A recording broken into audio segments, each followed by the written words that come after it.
Hello friends, very good evening to all of you guys. So friends, आज की video में हम करेंगे साइंस का मॉक टेस्ट नंबर 3। इससे पहले हमारी साइंस की मॉक टेस्ट सीरीज़ चल रही थी जिसमें अभी तक हम 2 मॉक टेस्ट कर चुके हैं। तो आज हम करेंगे इसका मॉक टेस्ट नंबर 3। तो चलिए स्टार्ट करते हैं। तो आप साथ ही साथ इन क्वेश्चंस का आंसर करते जाइए, फिर हम इसका सही आंसर देखेंगे। तो सबसे पहले question number first, a device used for converting alternating current into direct current is called. तो इसमें आप ऐसे डिवाइस का नाम बताइए जिसकी हेल्प से आप अल्टरनेटिंग करंट को डायरेक्ट करंट में चेंज कर सकते हैं, यानी कि आप एसी को डीसी में कन्वर्ट कर सकते हैं। ऐसे डिवाइस का नाम आपको बताना है।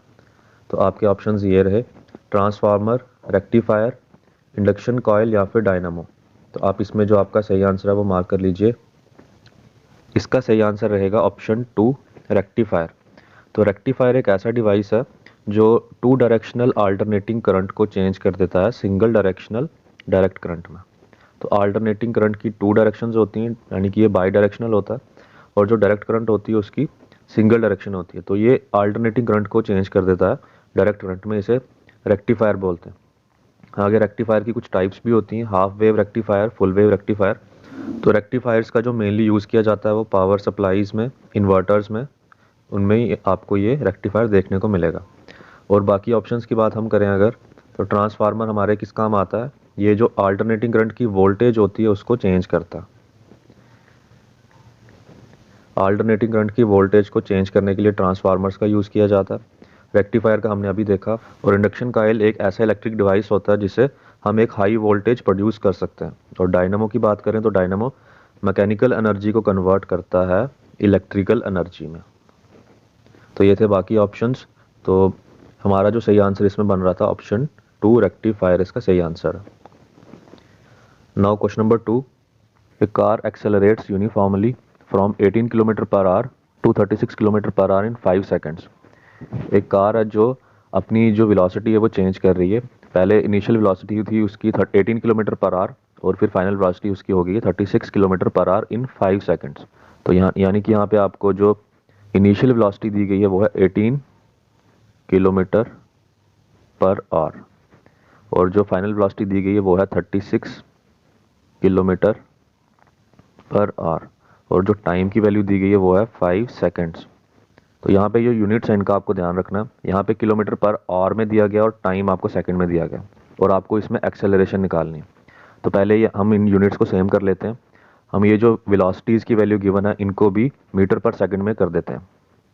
तो इसको चेंज करने के लिए आपको किलोमीटर मीटर में करना है तो 1000 से मल्टीप्लाई, और आवर को अगर आपने सेकंड में करना है तो एक आवर में आपके पास 60 मिनट होते हैं और 60 मिनट में 60 सेकंड्स होते हैं। तो 3600 से आपको इसको नीचे डिवाइड करना पड़ेगा। तो ये आपके पास आ जाएगा 2 5 का 10 और 2 18, यानी कि आपको इसको 18 की वैल्यू को आपको 5/18 से मल्टीप्लाई करना होगा। हम इसे ऐसे कर लेते हैं, 18 इंटू 5/18 से हमें इसे मल्टीप्लाई करना है। ये हमारा V1 निकला, और V2 की वैल्यू 36, इसे भी हमें 5/18 से मल्टीप्लाई कर देना। तो ये आ जाएगा यहाँ से हमारे पास 5 मीटर पर सेकंड, और यहाँ से ये आ जाएगा 10 मीटर पर सेकंड।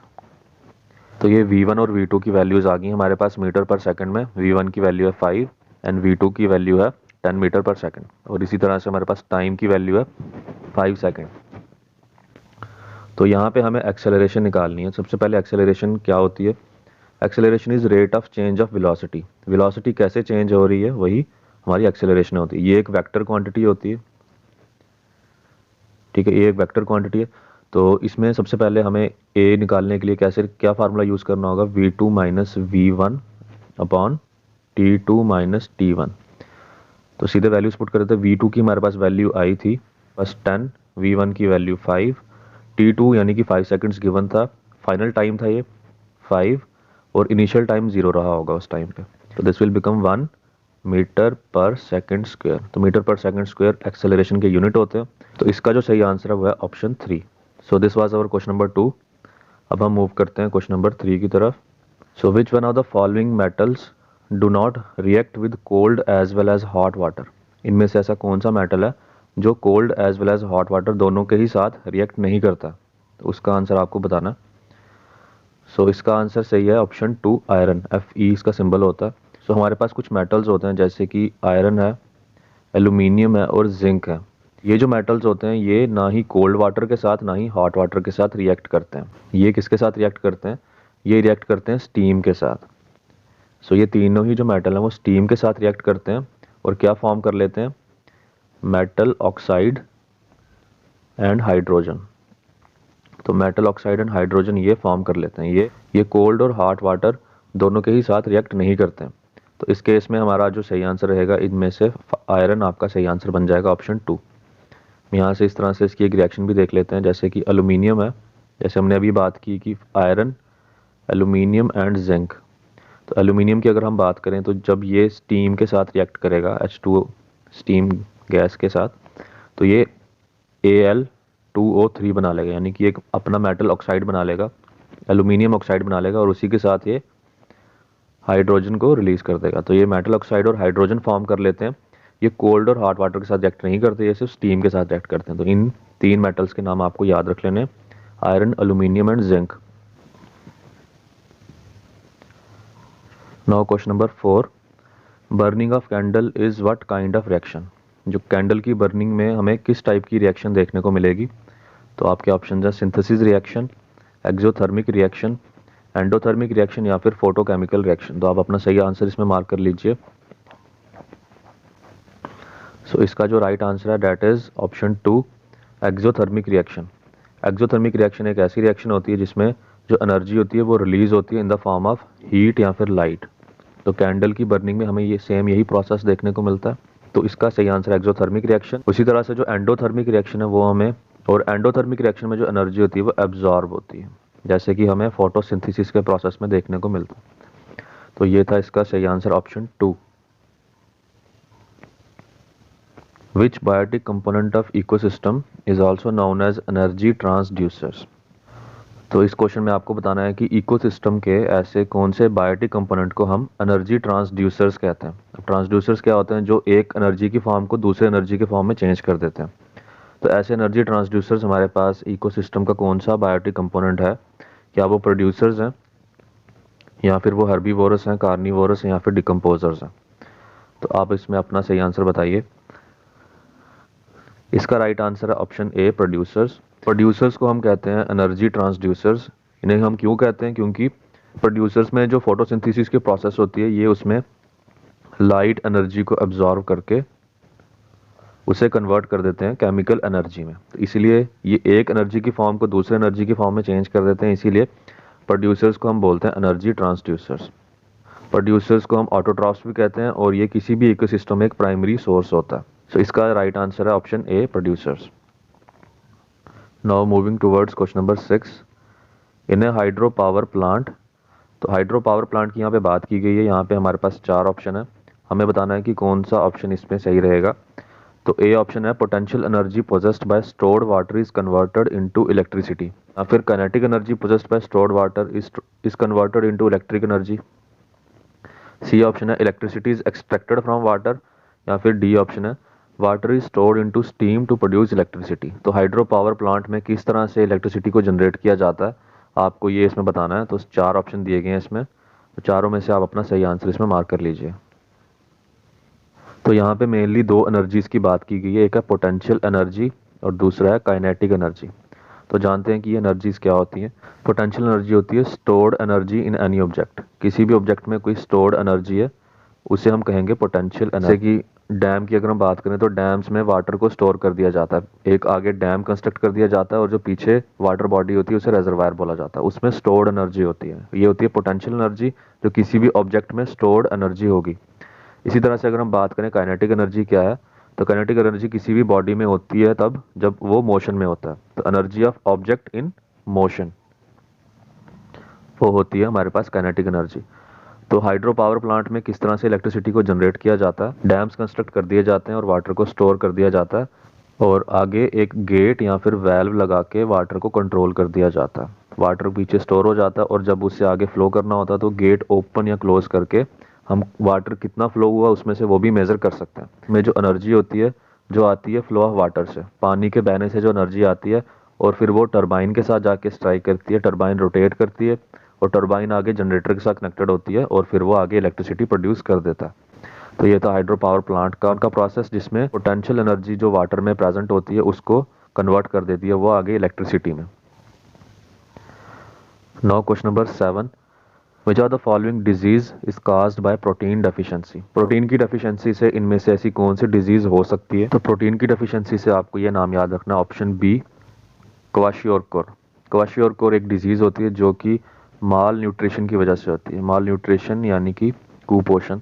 तो माल न्यूट्रिशन की वजह से ये प्रोटीन की डेफिशिएंसी से ये डिजीज हो सकती है। कुछ डेवलपिंग रीजन्स है जहाँ पे चिल्ड्रंस या फिर बेबीज को कुछ प्रोटीन की डेफिशिएंसी की वजह से ये बीमारी देखने को मिली थी, क्वाशियोरकोर। तो इसमें प्रोटीन और कुछ एसेंशियल न्यूट्रिएंट्स अगर डाइट से मिसिंग हो तो ये डेफिशिएंसी हो सकती है। इसी के साथ यहाँ पे एक ऑप्शन है, ऑप्शन डी मरस्मस। ये कैलोरीज की डेफिशिएंसी की वजह से होती है। तो कैलोरीज की डेफिशिएंसी की वजह से ये डिजीज आपको देखने को मिल सकती है। और उसी के साथ जो ऑप्शन सी है हाइपोथायरॉयडिज्म। हाइपोथायरॉयडिज्म ये थायराइड ग्लैंड की डिसफंक्शनिंग की वजह से वो थायराइड के जो हार्मोन्स होते हैं वो रिलीज नहीं करता, तो ये प्रॉब्लम आपको देखने को मिल सकती है। देन ऑप्शन ए अनीमिया, ये आयरन की डेफिशिएंसी की वजह से। बॉडी में आरबीसी सेल्स इनफ नहीं होते, तो जिस वजह से वो जो ऑक्सीजन है वो बॉडी के दूसरे हिस्सों तक नहीं लेके जा सकता। तो इसका जो सही आंसर है प्रोटीन की डेफिशिएंसी की वजह से, ऑप्शन बी इसका सही आंसर रहेगा। Question number 8, which one of the following glands produces insulin in human body.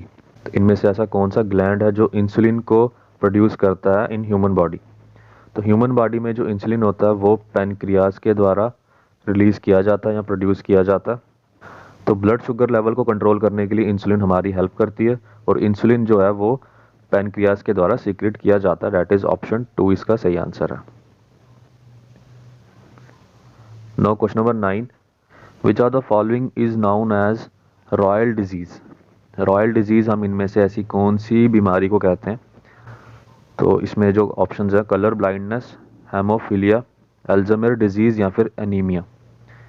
तो रॉयल डिजीज हम कहते हैं option B haemophilia. Question important है और एसएससी के एग्जाम में ये क्वेश्चन पूछा गया था, सेम एज इट इज।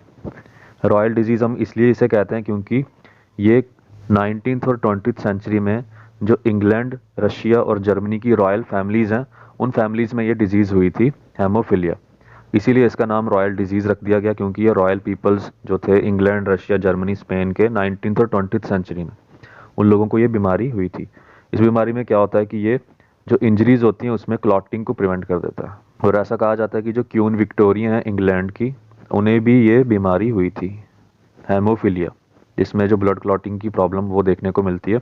तो इसका जो राइट आंसर है ऑप्शन बी हेमोफीलिया। इसी के साथ जो ऑप्शन सी है अल्जाइमर डिजीज, ये एक न्यूरोलॉजिकल डिसऑर्डर है जिसमें जो ब्रेन के सेल्स हैं वो धीरे धीरे श्रिंक होते जाते हैं, तो ये न्यूरोलॉजिकल डिसऑर्डर हो जाता है। Option C Alzheimer disease. तो रॉयल डिजीज है ऑप्शन बी हेमोफीलिया। अब last question, question number 10, which one of the following is not a greenhouse gas found naturally in the atmosphere. इन options में से ऐसी कौन सी गैस है जो कि एक ग्रीन हाउस गैस नहीं है, वो आपको बताना है। तो ग्रीन हाउस गैस मेजरली कौन कौन सी होती हैं? So water vapours, carbon dioxide, methane, ये सारी हमारी मेजर गैसेस हैं। यहाँ पे नाइट्रस ऑक्साइड N2O की बात की गई है, ना कि NO2 की। N2O होता है नाइट्रस ऑक्साइड और NO2 है नाइट्रोजन ऑक्साइड। तो यहाँ पे जो मेजर गैसेस हैं वो हैं water vapour, carbon dioxide, methane, nitrous oxide N2O and ozone. तो ये मेजर गैसेस होती हैं, ये मेजर ग्रीन हाउस गैसेस होती हैं।